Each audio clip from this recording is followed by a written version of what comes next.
Welcome to Fresh from the Orchard. I'm Kelly Givens. Today, I'm planting plum trees, and you'll find that plums ripe from your very own tree are much sweeter and juicier than anything you'll find at the market, and they're surprisingly easy to grow. There are hundreds of varieties of plums. Plums range from honey sweet to decidedly tart tasting, and they ripen to a range of colors from red to yellow to purple. Plum trees are adaptable to a wide range of climates, so there's a plum tree for nearly every corner of the globe. If you order your trees bare root from a catalog, you want to unwrap them as soon as you get them. Check to see if the roots are dry, and if you need to, add a little bit of water. Remember, it's best to plant bare root trees within a day or so of getting them, but if you can't, you can store them in a cool place for several weeks. No matter where you live, you can check with your local extension service to find out which varieties are best for your area. They can also tell you what time of the year to plant your trees. Based on factors such as cold hardiness, chilling requirements, and disease resistance, they recommended quite a few for my area. I ended up selecting 3. All 3 happen to be hybrids or crosses between varieties. The first tree I'm going to plant is a Methyl II Plum. The Methyl II Plum is often listed as a Japanese plum, but it's actually a Japanese-American hybrid. It's an awesome plum, and it produces lots of sweet reddish-purple fruit, which makes it a favorite for home orchards. Most, but not all varieties of plums require cross-pollination. This means they need the pollen from a different variety of plum to set fruit. For bees to transfer the pollen from one tree to another, the 2 varieties need to be in bloom at the same time. To find out which plums bloom together, you can study a cross-pollination chart or ask your local cooperative extension agent. You can find an agent in your area at DIYnetwork.com. The Methyl II Plum tree is a self-fertile plum, which means it doesn't need a pollinator to set fruit. So, if you have only room for one tree in your yard, this is the guy for you. But if you have enough room, go ahead and plant some other varieties because it'll tend to make the Methyl more productive. It also makes a great pollinator for other types of plum trees like Morris and Ruby Sweet. To cross-pollinate successfully, plum trees need to be within about 100 yards of each other. Also, plums do best with at least 6 to 8 hours of full sun a day and are healthiest when planted in well-drained soils. I'm going to plant this first tree in this sunny spot in the backyard. I've made sure there's no packing material clinging to the roots, and I'm going to soak the roots in water while I dig my planting hole. It's always a good idea to soak bare-rooted trees for about an hour or 2 before you plant them, just to rehydrate the roots. I amended the soil in the planting area with organic soil amendments, then dug my planting hole. I made the hole about 2 feet wide to give the roots plenty of room to spread out and grow. Plum trees grow best in soils with a pH from 5.5 to 6.5. So earlier I sent a soil sample to my local extension service for testing, and the test showed that my soil was within that range. Here's a great tip. Take your spading fork and poke it into the sides and the bottom of your hole. This will create little nooks and crannies so that the roots can have footholds as they grow out into the surrounding soil. I placed the tree in the planting hole and fanned the roots out and down. I held the tree so that its root flare, or the point where the roots begin to spread out from the trunk, was just above the soil line. Then I began backfilling with soil I had just dug out. When the hole was about 3/4 full, I stopped and watered the soil, letting it settle in around the roots. I continued backfilling, then watered it well one more time. This tree and the other 2 trees I'm getting ready to plant are 2-year-old trees. A 2-year-old tree is a good size for planting. It's relatively inexpensive, easy to handle, and it should start bearing fruit in 2 to 3 years. I planted the 2 other plums, Morris and Ruby Sweet, in the same way. I didn't want to crowd the trees, so I spaced them about 20 feet apart. When I finished planting them, I watered each plant thoroughly and mulched around the trees with pine straw. You know what I'd love to do? take a picture of my trees when I first plant them in the garden and tuck them away in my garden journal. It never ceases to amaze me when I look back at those pictures in a few years, how this little stick has become a beautiful tree. Plums are not terribly long-lived trees, but if you pick the right variety for your climate, your plum should live and fruit for about 15 to 20 years. For more information on planting plums and other fruit trees, visit us at DIYnetwork.com. Coming up next, a research center where plums are put to scientific scrutiny. From scions to rootstock, we'll learn all the secrets of growing the perfect plum. Back to Fresh from the Orchard. Today, we're growing plums. And now that we've planted our trees, let's visit the experts at Byron Research Station to find out how to keep our plum trees flourishing. This is no ordinary orchard. Here they grow between 40 and 50 varieties of plums that have been developed by breeders. Fruit trees you buy today aren't grown from seed. Instead, they're grafted. Grafted trees consist of two parts: the variety, which is the upper part, and the rootstock, which is the lower section. When orchard growers want to propagate a tree, they choose a rootstock for its size, cold hardiness, and resistance to disease. Then they graft the desired variety of tree onto the rootstock. We have our rootstock here, and once we have it all cleaned, I'll take my bud, cut just below it, into the wood of the branch, just past the bud, and then with my knife I'll ride just enough to go into the depth of the bark. I'll pull from the branch and make my perpendicular cut on the tree itself, open it up, insert the bud, and then wrap it with a rubbing strap to secure it, exposing the bud, of course. The last step of the grafting process is to crop the top so that all the nutrients and attention go to the new bud at the base of the tree. In just a few weeks, new growth will begin.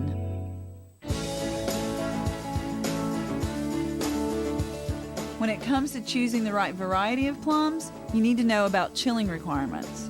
Plums need to be exposed to a certain number of hours between 35 and 55 degrees to set fruit. A reputable nursery can make sure you have the right tree for your climate.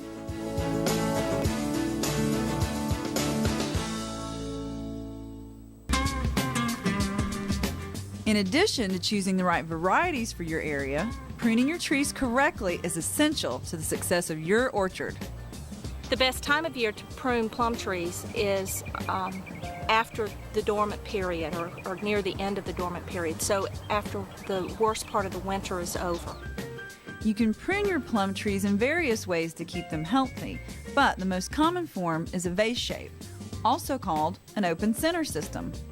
One of the first things we want to do, since this is a spreading type of tree, we want to remove the branches that are spreading too much. And what we're trying to do is get rid of all of these that are protruding out. They're way too shaded, and the fruit on those limbs won't be as large or as pretty as those that are getting more direct sunlight. Need to clean out the center of the tree.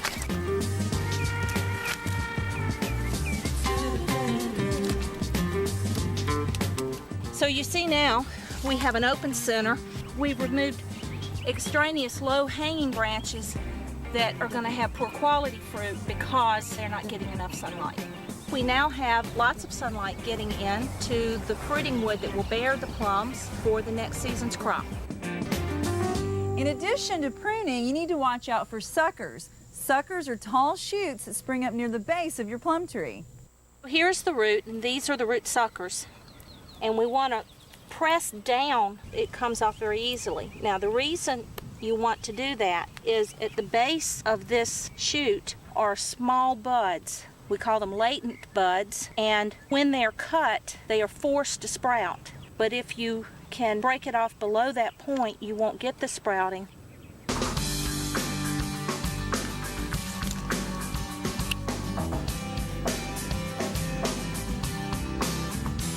Besides root suckers that can rob the tree of nutrients, water sprouts can as well. Water sprouts are long, straight shoots that grow from the trunk and main branches. Like suckers, water sprouts grow quickly and take food and water away from the tree. Removing them not only allows more nutrients to get to your fruit, it also allows more sunlight through the canopy of your plum trees.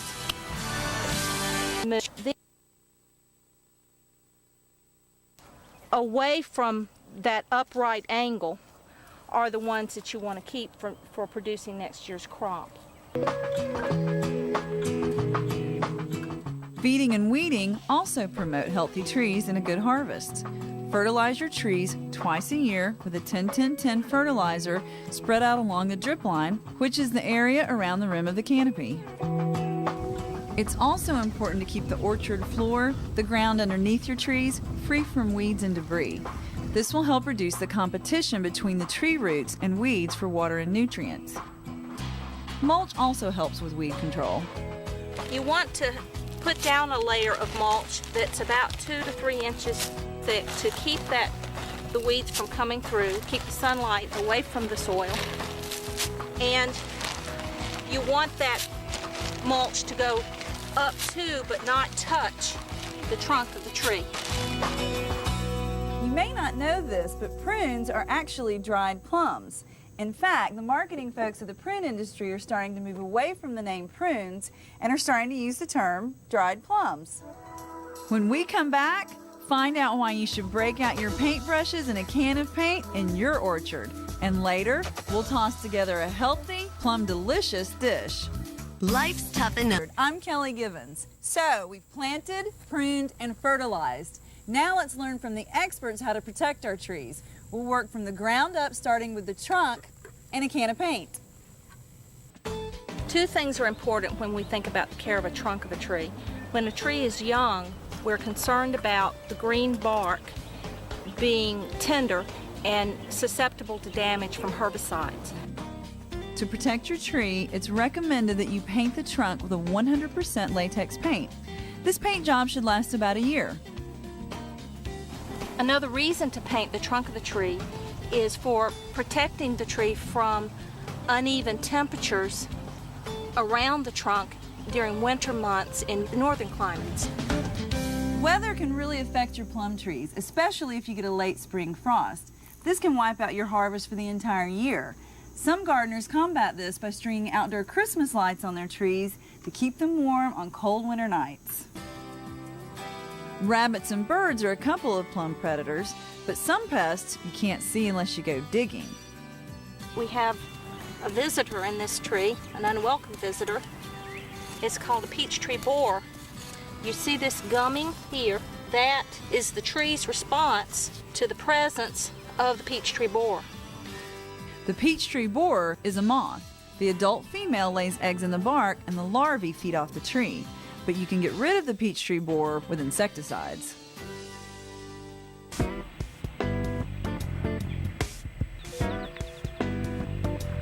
Rainfall during harvest can cause cracking, but cracking is more of a problem for commercial growers because it makes the fruit unsightly. The homeowner can still pick and enjoy plums that crack during harvest. Just make sure you eat them before the fruit starts rotting.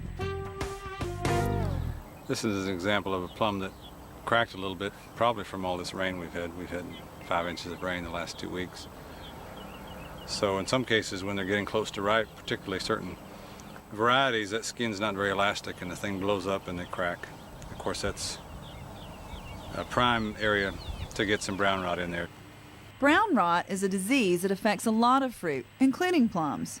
Just keep a close eye on your plums, and if you think your plum trees have a problem, contact your local extension service. Remedies will vary, depending on where you live.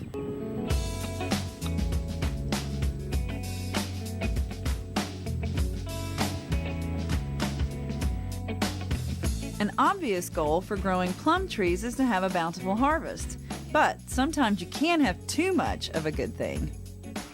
A home orchardist would want to thin their plum crop down to 1 fruit for every 5 inches of shoot length. And the reason for this is so that they can get adequate fruit size at the time of maturity.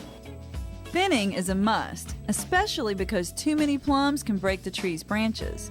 If you do let a branch get too heavy, you can still save your fruit by giving the tree a little extra support.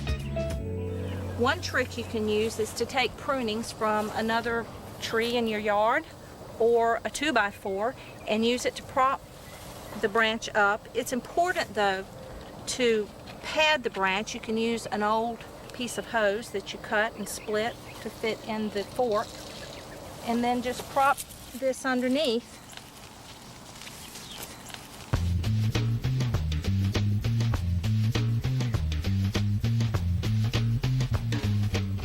All plums start out green, but end up in a vast array of different tastes and colors. It's important to find out what your final color should be for the variety of plum that you're growing, so you'll know when to harvest.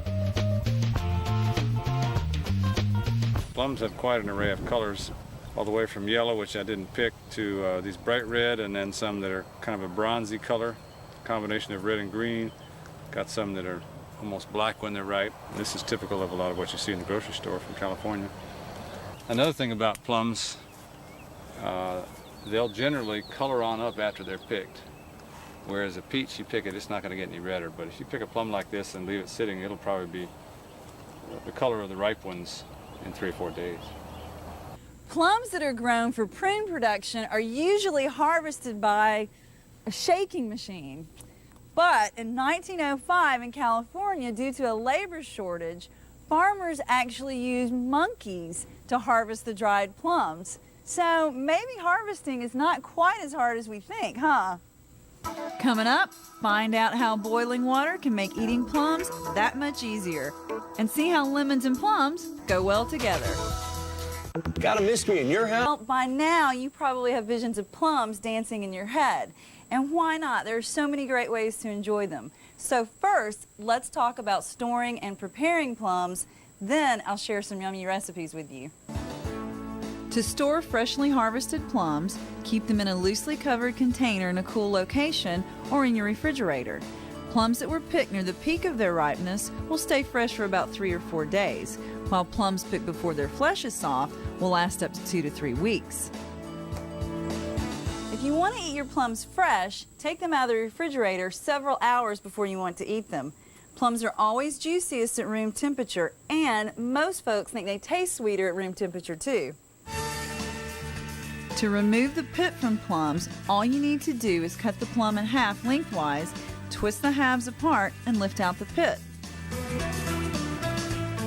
Some plums have pits that cling tightly to the flesh, and the pit needs to be cut out with a small paring knife after the plums are sliced or quartered. If a recipe calls for peeled plums, make the work easy by dropping the plums in boiling water for 30 seconds. After that, the skin will slip right off. Plums are chock full of vitamin C and other vitamins and minerals that keep us healthy. I like to eat them as a standalone snack, but they're also great chopped up and tossed into lemon yogurt. One of my favorite recipes for a dinner party or picnic is this Asian plum salad. It has sliced plums, water chestnuts, green onions, all on top of a bed of fresh leaf spinach, then tossed with a spicy teriyaki ginger dressing. You can find the recipe for this plum salad and other recipes at DIYnetwork.com. Thanks for joining me. See you next time when I plant more fruits fresh from the orchard.